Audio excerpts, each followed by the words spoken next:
Hi, നമസ്കാരം. ഞാൻ കൊച്ചിൻ എയർപോർട്ടിൽ ജോയിൻ ചെയ്തത് 1999 എയർപോർട്ടിൽ ജോയിൻ ചെയ്തു. ഇതൊരു പാഷൻ്റെ പുറത്ത് എയർപോർട്ടിൽ ഫയറിലാണ് ഞാൻ ജോയിൻ ചെയ്ത് ഒരു 1 ഇയർ കഴിയുന്ന സമയത്ത് ഞങ്ങൾ കമ്മ്യൂണിസ്റ്റ് ഭരണത്തിൻ്റെ സമയത്ത് നയനാർ സാർ മുഖ്യമന്ത്രിയായിരിക്കുന്ന സമയത്ത് ഞങ്ങൾ ഈ എയർപോർട്ടിലൊരു യൂണിയൻ ഉണ്ടാക്കി. ബിക്കോസ് എയർപോർട്ടിൽ പല കാര്യങ്ങളും സ്റ്റാഫിന് കിട്ടാത്ത സാഹചര്യങ്ങളുള്ള ഒരു കണ്ടീഷൻ ഉണ്ടായിരുന്ന സമയത്ത്, അതായത് അന്ന് ശമ്പളമൊക്കെ തീരെ കുറവ് സമയത്ത് ഞങ്ങളൊരു യൂണിയൻ INTC എന്ന് പറയുന്ന ഒരു യൂണിയൻ ഉണ്ടാക്കിയത് ഞാനാണ് കൊച്ചിൻ എയർപോർട്ടിൽ. അത് കുറേ ചലഞ്ചസിന് ശേഷമാണ് യൂണിയനൊക്കെ ഉണ്ടാക്കിയത്. ഉണ്ടാക്കാനുള്ള ബുദ്ധിമുട്ട്, ഒരു പ്രസ്ഥാനം ഉണ്ടാക്കിയെടുക്കാൻ 7ാമത്തെ ഒരാളുടെ വീട്ടിലൊക്കെ പോയി അവരുടെ വീട്ടുകാരെ വരെ കൺവിൻസ് ചെയ്തിട്ടാണ് 7ാമത്തെ ഒരാളെ നമ്മൾ എടുത്ത്. പിന്നെ അന്നത്തെ റെഫറൻഡം നമ്മളായിരുന്നു ലീഡിങ് യൂണിയൻ. ഫസ്റ്റ് റെഫറൻഡത്തിൽ ഞങ്ങൾ ജയിച്ചു, ഏറ്റവും സ്ട്രോങ്ങസ്റ്റ് യൂണിയനായിട്ട് മാറി. അത് കഴിഞ്ഞിട്ട് എയർപോർട്ടിൽ എനിക്കൊരു ഇൻസിഡൻറ്റ് ഓർമ്മയുണ്ടെന്ന് വെച്ചാൽ, ഭരത് സാർ ഉണ്ടായിരുന്ന സമയത്താണ് അതിന് പല MD മാരും വന്ന് മാറി പോകുന്നത്. കാരണം ഭരണം മാറുമ്പോൾ MD മാറിനൊരു സിസ്റ്റം ഉള്ള കാരണം ഫസ്റ്റ് കുര്യൻ സാറായിരുന്നു. പിന്നെ അതിനുശേഷം രാജീവ് സാർ വന്നു. രാജീവ് സാർ വരുമ്പോഴാണ് കൊച്ചിൻ എയർപോർട്ട് പ്രോഫിറ്റിൽ വരുന്നത്. അത് കഴിഞ്ഞിട്ട് വീണ്ടും കുര്യൻ സാർ വന്നു. അത് കഴിഞ്ഞിട്ട് ഭരത് സാർ വന്നു. ഭരത് സാറാണ് കൊച്ചിൻ എയർപോർട്ടിൽ സ്റ്റാഫിനെല്ലാം സാലറി റിവൈസ് ചെയ്തിട്ട് ഒരു മാന്യമായിട്ടുള്ള ശമ്പളത്തിലേക്ക് കൊണ്ടുവന്നത് ഭരത് സാറാണ്. അതിൻ്റെ അകത്ത് ഒരു മാറ്റമില്ല. അത് വേറെ ആരെങ്കിലും തിരുത്തി പറയാൻ നിന്ന് കഴിഞ്ഞാൽ ഞാൻ സമ്മതിക്കില്ല. അദ്ദേഹമാണ് സ്റ്റാഫിൻ്റെ വെൽഫെയർ എന്നുള്ളൊരു കൺസെപ്റ്റ് കൊണ്ടുവന്നത് തന്നെ. അതിനു മുമ്പുള്ള ആൾക്കാരൊക്കെ കമ്പനിയുടെ ഇത് മാത്രമാണ് നോക്കിയിരുന്നത്. സ്റ്റാഫിൻ്റെ വെൽഫെയർസ് നോക്കി തുടങ്ങിയത് ഭരത് സാറിന് ശേഷമാണ്. ആദ്യ കാലഘട്ടത്തിൽ കൊച്ചിൻ എയർപോർട്ടിൽ ഈ പൈസയൊന്നുമില്ല. ഞങ്ങൾക്ക് ആനുവൽ ഡേ നടത്താനൊന്നും പൈസ ഇല്ലാതിരുന്ന സമയത്ത് ദൈവം സഹായിച്ച് അന്ന് എനിക്ക് അത്യാവശ്യം കണക്ഷൻസും എൻ്റെ ഇവൻ്റ് ആക്ടിവിറ്റീസും ചെയ്തുകൊണ്ടിരിക്കുന്ന സമയത്തായതുകൊണ്ട് ഇന്നത്തെ MLA വിഷാരടി അടക്കം ഞങ്ങളുടെ പ്രോഗ്രാം ചെയ്തിട്ടുണ്ട്. വിഷാരടി സുബി, മരിച്ചുപോയ സുബി, പിന്നെ കുറേ ആർട്ടിസ്റ്റുകൾ വെച്ചിട്ട് ഞങ്ങൾ ഇവൻറ്റുകൾ കൊച്ചിൻ എയർപോർട്ടിൽ ആനുവൽ ഡേയ്സ് ചെയ്തിട്ടുണ്ട്. ഇതിൻ്റെ ഇടയിൽ എനിക്ക് ഓർമ്മയുള്ളൊരു സംഭവം എന്ന് വെച്ച് കഴിഞ്ഞാൽ, എൻ്റെ ഫാമിലിയിലൊരു ഇൻസിഡൻ്റ് ഉണ്ട്. എൻ്റെ സിസ്റ്റർ മരിച്ചുപോയും അവർ കുറേ നാൾ ഹോസ്പിറ്റലിൽ കിടന്നിട്ടാണ് മരിക്കുന്നത്. അപ്പോൾ ആ സമയത്ത് കൊച്ചിൻ എയർപോർട്ടിലെ സ്റ്റാഫുകൾ മാത്രം, എൻ്റെ ഫയർ ഡിപ്പാർട്ട്മെൻറ്റ് എന്ന് ഞാൻ എപ്പോഴും പറയുന്നത്, ഞങ്ങളുടെ ഡിപ്പാർട്ട്മെൻറ്റ് മാത്രമായിരുന്നു അന്നത്തെ കാലത്ത് എൻ്റെ ഫാമിലിയുടെ കൂടെ നിന്ന് എല്ലാ കാര്യത്തിനും സഹകരിച്ച്. കാരണം എനിക്കിപ്പോഴും ഓർമ്മയുണ്ട്, ഞാനൊരു ഹോസ്പിറ്റലിൽ പോകുന്നു. അന്ന് ഞാൻ ചെല്ലുമ്പോൾ തന്നെ അളിയൻ മരിച്ചുപോയി. പെങ്ങൾക്ക് സർജറി വേണമെന്ന് ഇമ്മീഡിയറ്റ്ലി പറയാണ്. അപ്പോൾ അന്നൊരു സൺഡേ ആണ്, ഞങ്ങൾക്ക് പൈസ എടുക്കാൻ പോലും പറ്റാത്ത സാഹചര്യത്തിൽ ഞാൻ എയർപോർട്ടിലേക്ക്, അന്ന് രഞ്ജനാണ് ഫോൺ എടുത്തേക്കുന്നത്. രഞ്ജനെ ഇപ്പോഴും എനിക്ക് ഓർമ്മയുണ്ട്. രഞ്ജനയും വിളിച്ചിട്ട് ഞാനിങ്ങനൊരു ആക്സിഡൻറ്റ് പറ്റി, ഇങ്ങനൊരു ഇൻസിഡൻറ്റ് നടന്നു, എനിക്ക് എന്താ ചെയ്യേണ്ടതെന്ന് അറിയില്ല എന്ന് പറയുന്നതിൽ മാത്രമേ ഉണ്ടായിട്ടുള്ളൂ. 2 മണിക്കൂറിനുള്ളിൽ എയർപോർട്ടിൽ നിന്ന് ആൾക്കാർ വന്ന്, അന്ന് സുരേഷ് ബാബു സാറാണ് സീനിയർ മാനേജർ. അദ്ദേഹത്തിൻ്റെ വൈഫ് അവിടെ വന്നു. ചേച്ചിയുടെ കുഞ്ഞിന് അന്ന് 3 മാസമേ ഉള്ളൂ. അവളേക്ക് എടുത്തതും കൊണ്ടു നടന്നതൊക്കെ സുരേഷ് ബാബു സാറിൻ്റെ വൈഫാണ്.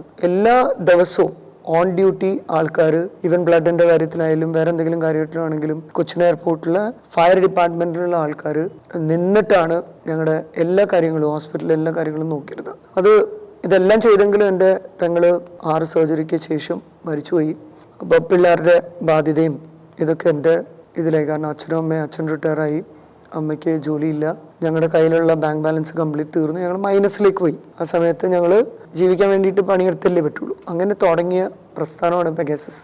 അപ്പോൾ ഈ പെഗാസസ് തുടങ്ങുന്ന സാഹചര്യത്തിൽ ഞാൻ അന്ന് VJ കുര്യൻ സാറാണ് അന്ന് MD ആയിട്ടിരിക്കുന്നത്. എനിക്കിപ്പോഴും ഓർമ്മയുണ്ട്, ഞാൻ അദ്ദേഹത്തിൻ്റെ അടുത്ത്, എനിക്ക് ഇവിടുത്തെ ശമ്പളം വെച്ച് സസ്റ്റെയിൻ ചെയ്യാൻ പറ്റില്ല. കാരണം 3000 രൂപ വെച്ചിട്ട് നമുക്ക് സസ്റ്റെയിൻ ചെയ്യാൻ പറ്റാത്തൊരു സാഹചര്യമായിരുന്നു. അന്ന് അദ്ദേഹത്തിൻ്റെ അടുത്ത് ഞാൻ പറഞ്ഞു, എനിക്ക് എന്തെങ്കിലും സൈഡിൽ ചെയ്യണം എന്ന് പറഞ്ഞിട്ടാണ് ഈ പെഗാസസ് എന്ന് പറയുന്ന സ്ഥാപനം ഞാൻ തുടങ്ങുന്നത്. അത് ഗ്രാജുവലി ഗ്രോ ചെയ്തു എന്ന് മാത്രമല്ല, അത് കുറേ നാൾ കഴിഞ്ഞ് ഈ ഭരത് സാർ ഉണ്ടായിരുന്നു. ഭരത് സാറിൻ്റെ കാര്യം പറയുമ്പോൾ, ഭരത് സാർ ഉണ്ടായിരുന്ന സമയത്ത് ആണ് ഈ പെഗാസസിനെ നമ്മൾ പ്രൈവറ്റ് ലിമിറ്റഡിലേക്ക് മാറ്റുന്നത്. കാരണം സാറ് തന്നെയാണ് അന്ന് പറഞ്ഞത്, നിങ്ങളൊരു നടത്തുന്നുണ്ടെങ്കിൽ ഒരു കാര്യം ലീഗലി ചെയ്യണം, അല്ലാതെ പെഗാസസ് എന്ന് പറഞ്ഞ പേരിട്ട് ഒരു അക്കൗണ്ട് മാത്രം തുടങ്ങി ഇവന്റ് ചെയ്യുന്നത് ശരിയല്ല.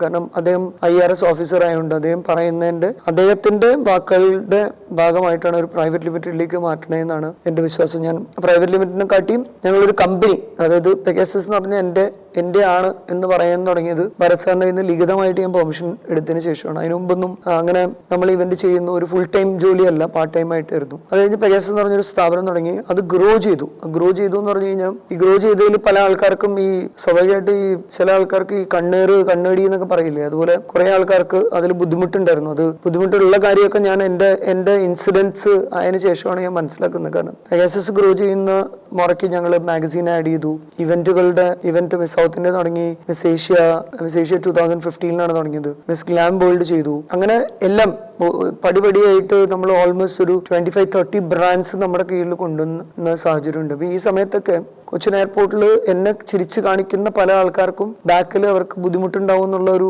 ബുദ്ധിമുട്ടായിരുന്നു എന്നുള്ളത് ഞാൻ CL അവസാനം വിജയകുര്യനായിട്ടുള്ള ഒരു പ്രശ്നത്തിന്റെ ആസ്പദമാക്കി പുള്ളി എന്റെ പേരിൽ ഒരു കള്ളക്കേസ് കൊടുപ്പിക്കാൻ വേണ്ടി ഒരാൾ വഴി ചെയ്തപ്പോഴാണ് ഞാൻ അറിയുന്നത് അദ്ദേഹത്തിന് അത്രയും ബുദ്ധിമുട്ടുണ്ടായിരുന്നു. ബിക്കോസ് ഞാൻ 2016 ഒരു ബെൻസ് മേടിച്ചു, ഒരു ചുമന്ന കളർ ബെൻസ്. ഈ ബെൻസ് മേടിച്ച സാഹചര്യം തൊട്ടാണ് ഇദ്ദേഹത്തിന് ഒരു ബുദ്ധിമുട്ട് വന്നു തുടങ്ങിയെന്നാണ് ഞാൻ മനസ്സിലാക്കുന്നത്. കാരണം ബെൻസിൽ വരുന്നു, അദ്ദേഹം അന്ന് ഇന്നോവയിലാണ് ഓഫീസിൽ വരുന്നത്. അപ്പോൾ ഞാൻ ബെൻസിൽ വന്ന് ഡ്യൂട്ടി ചെയ്യുന്നു. ഇത് അദ്ദേഹത്തിന് ഭയങ്കര ബുദ്ധിമുട്ടായിട്ടാണ് പല ആൾക്കാരിൽ നിന്ന് ഞാൻ മനസ്സിലാക്കിയത്. അത് എന്താണെന്ന് എനിക്കറിയാൻ പാടില്ല. ഞാനും അദ്ദേഹമായിട്ടുള്ള പ്രശ്നം തുടങ്ങുന്നത് തന്നെ ഞങ്ങളുടെ CILലെ സ്റ്റാഫിന് കിട്ടേണ്ട ഒരു 1,20,000 ഷെയർ, അതിപ്പം വിജിലൻസ് കേസിൽ വിധി വന്നു, അദ്ദേഹത്തിന് അഗേൻസ്റ്റ് വിധി വരെ വന്നിട്ടുള്ളതാണ്. ഒരു 1,20,000 ഷെയർസ് ഇദ്ദേഹം സ്റ്റാഫിന് കൊടുക്കുന്ന ഷെയർ അദ്ദേഹം മാറ്റി വേറെ പുള്ളിക്ക് പരിചയമുള്ള പുള്ളിയുടെ വേണ്ടപ്പെട്ട ഒരാൾക്ക് കൊടുക്കേണ്ടായി. അത് പലപ്പോഴും യൂണിയൻ നേതാവെന്നുള്ള നിലയിൽ ഞാൻ അദ്ദേഹത്തിനോട് ചോദിച്ചു. അത് ചോദിച്ചതിന് ശേഷം ഇദ്ദേഹം അത് കൊടുക്കാൻ കൂട്ടാക്കിയില്ല. അപ്പോൾ ഞാനൊരു പബ്ലിക് ഫംഗ്ഷനിൽ ഇതിനെപ്പറ്റി ഒന്ന് സൂചിപ്പിച്ചു.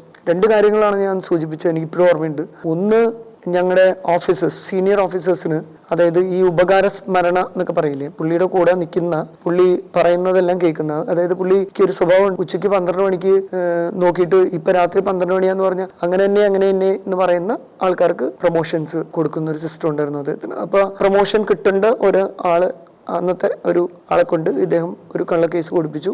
എൻ്റെ പേരിൽ ഒരു സസ്പെൻഷൻ ഓർഡർ വന്നു. അതിനുശേഷം ഞാൻ കോവിഡിന്റെ സമയത്ത് ഒരു പോസ്റ്റ് ഇട്ടു എൻ്റെ ഫേസ്ബുക്കിൽ. ആ പോസ്റ്റ് ഞാൻ ഈ വീഡിയോയുടെ സൈഡിൽ തന്നെ ഇടാം. അന്ന് ഞാൻ പറഞ്ഞിരുന്നത് വളരെ ക്ലിയർ ആയിട്ട് എനിക്ക് ഓർമ്മയുണ്ട്.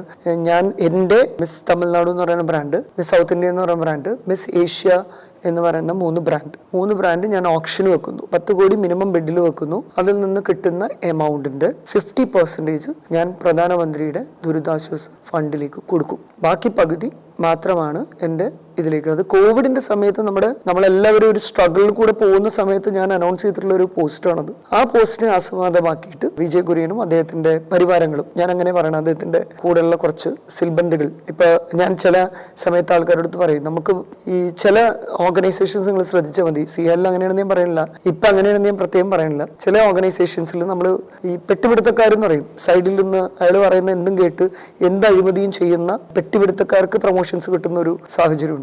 അങ്ങനെ ഒരു സാഹചര്യത്തിൽ കൂടെ പ്രൊമോഷനൊക്കെ കിട്ടിയിരുന്ന പല വ്യക്തികളുടെ സാഹചര്യത്തിൽ പുള്ളിയുടെ കൂടെ ഉണ്ടായിരുന്ന ആൾക്കാരെല്ലാം കൂടെ ചേർന്ന് എന്നെ ഒരു വഴിക്കാക്കി.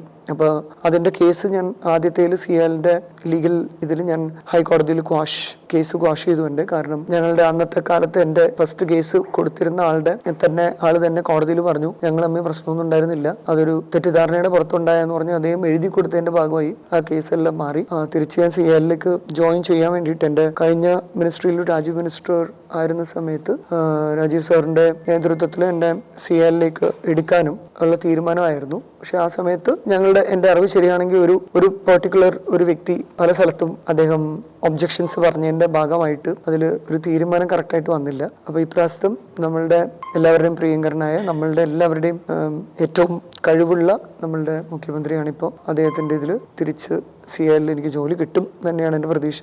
അപ്പോൾ അദ്ദേഹം ന്യായത്തിൻ്റെ കൂടെ നിൽക്കുന്ന ആളാണെന്നുള്ള ഉത്തമ വിശ്വാസമുള്ള കാരണം ഞാൻ തിരിച്ച് ജോയിൻ ചെയ്യുന്നതിന് മുമ്പ് ഇത് പറഞ്ഞു നിർത്തില്ലെങ്കിൽ എനിക്ക് ഭയങ്കര ബുദ്ധിമുട്ട് വരും. കാരണം ഞാൻ 1-2 വീഡിയോ ഉണ്ടെങ്കിൽ പ്രൊലോങ് ചെയ്ത് പോയ കാരണമാണ് ഞാനിതിപ്പോൾ ഒറ്റ സ്ട്രെച്ചിൽ പറയാൻ വേണ്ടി ശ്രമിക്കുന്നത്. ഇതാണ് എൻ്റെ ലൈഫിൽ സംഭവിച്ചത്. ഇപ്പോൾ CLൽ ലൈഫിൽ സംഭവിച്ചത്, എൻ്റെ കമ്പനി ഗ്രോ ചെയ്തു. അത് ഒരു ലിമിറ്റ് കഴിഞ്ഞപ്പോഴത്തേക്കും ചില ഈഗോയിസ്റ്റിക് ആയിട്ടുള്ള ആൾക്കാർ എന്നേ ഞാൻ പറയുള്ളൂ. ചില ഈഗോയിസ്റ്റിക് എന്ന് പറയുന്നത്, ഞാൻ അത് പറയാൻ കാര്യം വെച്ച് കഴിഞ്ഞാൽ ഞാൻ പെർമിഷൻ എടുത്ത പേപ്പർ എൻ്റെ ഇത് മിസ്സായി പോയി. ഭരത് സാർ പെർമിഷൻ തന്നത് അത് അദ്ദേഹം ഇമെയിലായിട്ട് മാനേജ്മെന്റിനെ അറിയിക്കുക വരെ ചെയ്തായിരുന്നു ഈ വിജയ് കുര്യൻ ഇരിക്കുന്ന സമയത്ത്. അപ്പോഴും അദ്ദേഹത്തിന്റെ സിൽബന്ദികൾ അത് കണക്കിലെടുത്തില്ല. ഒരു വിജയകുര്യനെ പോലെ തന്നെ അതേ സ്ഥാനത്തിരുന്നാണ് ഭരത് സാറിന്റെ ഒരു മെയിൽ അവർ കൺസിഡർ ചെയ്തിട്ടില്ല. അതൊന്നും ഞാൻ വെളിയിൽ ഒരു സ്ഥലത്തും പറഞ്ഞിട്ടില്ല. ആ ഒരു ഞങ്ങളുടെ പേപ്പറിലും ഞങ്ങളുടെ ഈ ഇദ്ദേഹത്തിന്റെ ആൾക്കാർ ഇപ്പോഴും CL-ലുണ്ട്, കുറെ ആൾക്കാരുണ്ട് ഇപ്പോഴും. അദ്ദേഹത്തിന്റെ ആൾക്കാർക്കൊക്കെ അറിയാം. അദ്ദേഹത്തിന് വേണ്ടി ഇപ്പോഴും പണിയെടുത്തുകൊണ്ടിരിക്കുന്ന ആൾക്കാർ CL-ൽ വർക്ക് ചെയ്യുന്നിടത്തോളം കാലം ഇത് ഞാൻ പറയുന്ന എത്രത്തോളം ആൾക്കാരിൽ കൺവിൻസ് ആവുമെന്ന് എനിക്കറിയില്ല. പക്ഷെ പെർമിഷൻ കിട്ടിയ ഡോക്യുമെന്റ് ഞാൻ ഭരത് സാറ് പെർമിഷൻ കൊടുത്തായിരുന്നു മെയിൽ അയച്ചിട്ടും ഇവിടെ പെർമിഷന്റെ ഒരു കോപ്പി ഉണ്ടാവണം. ആ കോപ്പി ഇവിടുന്ന് ഞങ്ങളുടെ ആ ഉണ്ടാവേണ്ട ഡിപ്പാർട്ട്മെന്റിലെ ആൾക്കാർ അത് മാറ്റിയിട്ടാണ് ഈ കളി മുഴുവനും കളിച്ചേക്കുന്നത്. അപ്പം ഒരാളെ പ്രത്യേകിച്ച് യൂണിയനൊക്കെ ഉണ്ടാക്കി ഇന്നവരെ ഒരു നെഗറ്റീവ്, അതായത് ഒരു ദിവസം ലീവ് എടുത്തു എന്നുള്ള പേരിൽ പോലും ഒരു പേപ്പർ കിട്ടാത്ത തന്നെ ഒരു പ്ലാൻഡ് ഇൻസിഡന്റിലൂടെയാണ് ഇവർ ഈ ഡീപ്രൊമോട്ട് ചെയ്യും ഡിസ്മിസ് ചെയ്യാനൊക്കെ ഉണ്ടാക്കിയത്. അവരുടെയൊക്കെ അതായത് ഒരു ഗതികേടെന്ന് ഞാൻ പറയുള്ളൂ. അവരുടെയൊക്കെ ബുദ്ധി എന്നല്ല പറയുള്ളൂ. ഒരു ഗതികേടിനെ ഞാൻ എന്തായാലും എപ്പോഴും എന്താ പറയാ, ഈ പ്രൊമോഷനും ബാക്കിയുള്ള സൗഭാഗ്യങ്ങൾക്കും വേണ്ടി മറ്റുള്ളവരെ ക്രൂശിക്കുന്ന ഈ വിഭാഗത്തോട് ഞാനൊന്നും പറയുന്നില്ല. എന്തായാലും തിരിച്ച് ജോയിൻ ചെയ്യുന്നതിന് മുമ്പ് പറഞ്ഞു നിർത്തില്ല, എനിക്കൊരു ബുദ്ധിമുട്ടാണ്, അതുകൊണ്ട് പറഞ്ഞാണ്.